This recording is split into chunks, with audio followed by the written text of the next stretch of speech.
گھر میں خاموشی کا راج تھا۔ ملازم گھر کی ہر اس چیز کو ترتیب دے چکے تھے جو استعمال میں رہا کرتی تھی، لیکن وہ خود وہاں نہیں تھی۔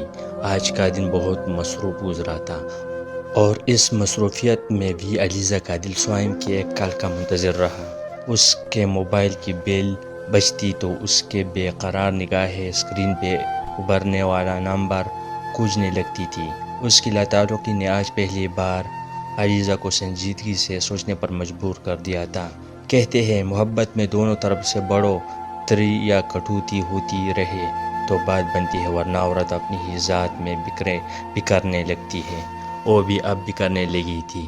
سوائم کی خاموش آرزو کا بید جاننا اس کا حق تھا، پھر بھی وہ اپنے اس حق سے محروم تھی۔ اور سوائم سے اس بے تعارف لمحے کے بارے میں جاننا چاہتی تھی جو اسے کسی اجنبی کے خیال کا دامن پکڑنے پہ اکساتا تھا۔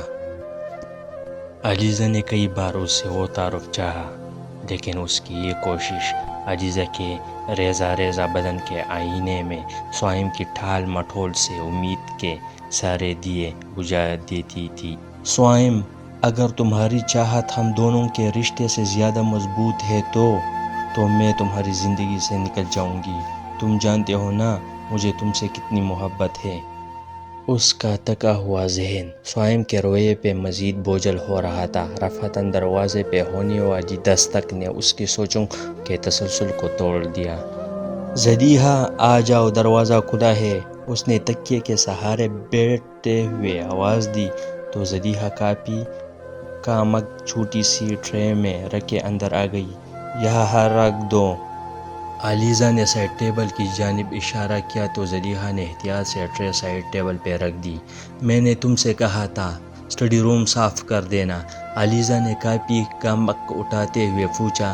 بی بی جی، وہ تو میں نے صبح ہی صاف کر دیا تھا، آپ خود دیکھ کر تسلی کر لیں۔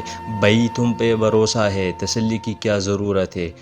او جی، چھوٹے صاحب ناراض ہوتے ہیں نا، تم ان کی چیزیں جو ادھر ادھر کر دیتی ہو۔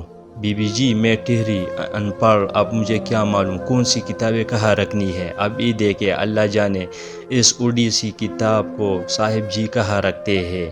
کتابوں والے کمرے میں کشن کے پاس پڑی ہوئی تھی، میں نے اٹھا کر میز پہ رکھ دی۔ زلیخا ٹیبل سے سرخ کور والی ڈائری اٹھا لائی جس کے کونے سنہری فریم سے مزین تھے۔